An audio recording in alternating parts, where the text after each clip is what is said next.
अब श्री आचार्य जी महाप्रभु के सेवक पद्मनाभ दास कन्नौजिया ब्राह्मण कन्नौज के वासी तिनकी वार्ता को भाव कहत हैं।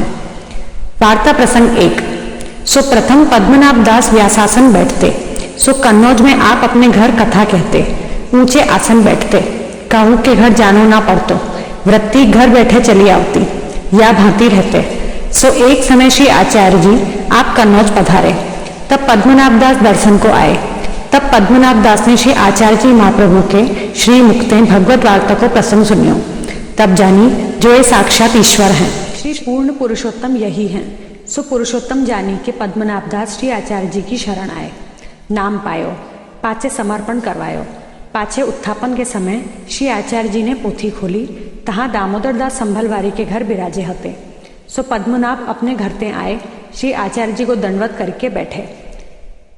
तब श्री आचार्य जी ने निबंध को श्लोक कह्यो। सो श्लोक पठनीयम प्रयत्नेन सर्व हेतु विवर्जितम वृत्त्यर्थम नैव युञ्जीत प्राणैः कंठगतैरपि तद्भावे यथैव स्यात् तथा निर्वाहम आचरेत् त्रयाणाम येन केनापि भजन कृष्णम वाप्नुयात्। यह श्लोक पढ़े। तब पद्मनाभ दास ने अंजुलि भरी के संकल्प कियो, जो कथा कही के वृत्ति न करूंगो। ऐसे श्री आचार्य जी के आगे संकल्प कियो। तब श्री आचार्य जी कहे, जो श्री भागवत वृत्त्यर्थ न कहनो और तो तुम्हारी वृत्ति है, तुम ब्राह्मण हो, ताते और महाभारत इत्यादि तो कहनो। तब पद्मनाभ दास ने कहो, जो महाराज अब तो संकल्प कियो सो तो कियो, ताते कछु न कहनो। तब श्री आचार्य जी ने कही, जो तुम तो गृहस्थ हो, कौन भांति सो निर्वाह करोगे। तब पद्मनाभ दास ने श्री आचार्य जी से कहो, जो श्री भागवत वृत्त्यर्थ न कहूंगो और जजमान के घर वृत्ति कर लाऊंगो, ताते निर्वाह करूंगो। पाछे जजमान के घर वृत्त्यर्थ गए, तिनने बहुत आदर कियो। तब पद्मनाभ दास के मन में ग्लानि आई, जो पहले तो कभी भिक्षा नहीं करी, अब वैष्णव भये पाछे भिक्षा मांगवे निकलो, सो उचित नहीं। पहले तो यज्ञोपवीत गले में हतो, माला पहरी, ताको तो यह भिक्षावृत्ति उचित नहीं। तब फेरी संकल्प कियो, जो भिक्षावृत्ति न करूंगो। तब फेरी श्री आचार्य जी ने पूछी, जो अब निर्वाह कैसे करोगे। तब पद्मनाभ दास ने कही, जो वैश्य वृत्ति करी निर्वाह करूंगो। पाछे कोड़ी बेचते, लकड़ी ले आवते, परी और बात न विचारी, देह आदि पर्यंत सेवा कीनी, ऐसे टेकी।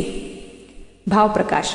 सो पद्मनाभ दास चंपकलता सखी हैं श्री स्वामी जी की। जब पद्मनाभ दास ने श्री आचार्य जी से विनती करी, जो हम ब्राह्मण हैं, भिक्षावृत्ति करेंगे, यह टेक देखी श्री आचार्य जी बहुत प्रसन्न भये और कहो, जो वैष्णव को टेक ही बड़ो धर्म है। पाछे पद्मनाभ दास के सगरे कुटुंब को अंगीकार किए। तब पद्मनाभ दास ने कही, जो महाराज हमको कहाँ कर्तव्य है। तब श्री आचार्य जी कहे, भगवत सेवा करो। तब पद्मनाभ दास ने कही, जो महाराज मैंने तो पुराण महाभारत आदि शास्त्र बहुत देखे हैं, सो मोको श्री ठाकुर जी के स्वरूप में विश्वास आवनो कठिन है। जो स्वरूप को महात्म्य प्रकट होत ही देखूं, तब मेरो विश्वास दृढ़ होए। काहेते विश्वास ही फल रूप है। तब श्री आचार्य जी कहें, हमारे संग ब्रज चलो, तुमको महात्म्य दिखावेंगे। तब पद्मनाभ दास ब्रज को चले। सो महावन के पास रमण स्थल है, तहाँ श्री जमुना जी के किनारे श्री आचार्य जी बिराजे हते। प्रातः काल को समय हतो और श्री जमुना जी को करोड़ों टूटियो। तामे ते एक भगवत स्वरूप जैसे ताड़ को वृक्ष होए, इतने बड़े श्री आचार्य जी के आगे आई कहें, मेरी सेवा करो। तब श्री आचार्य जी कहें, महाराज या काल में वैष्णव की सामर्थ्य नहीं, जो आपकी सेवा श्रृंगार करे। सेवा कराइवे को मनोरथ होए, तो भक्तन सो पधराए जाए, ऐसे गोद से बैठो, तब सेवा होए। तब छोटो स्वरूप करी श्री आचार्य जी के चिबुकसों मस्तक श्री ठाकुर जी को लगियो, इतने बड़े भय।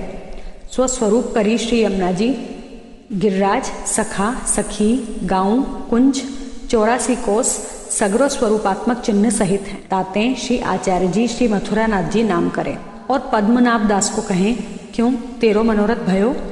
तब पद्मनाभ दास प्रेम ते विवल हुई कहें, जो महाराज आपू सारीखे मेरे धनी हो, आपकी कृपा ते का न होए। तब श्री आचार्य जी कहें, यथा लाभ संतोष करी भावपूर्वक सेवा करियो। तब आज्ञा मांगी श्री मथुरानाथ जी को कन्नौज में अपने घर पधरा लाए। प्रीतिपूर्वक सेवा करन लागे, भिक्षावृत्ति करते। तब पद्मनाभ दास के मन में आई, जो मैं वैष्णव काहे के भीख मांगो। श्री आचार्य जी यथा लाभ संतोष सो कहे हैं और उत्तम पक्ष यही है, अव्यावृत्तो भजेत कृष्णम पूजया श्रवणादिभिः। या प्रकार अव्यावृत को नाम ले, सेवा मन लगाई के करन लागे।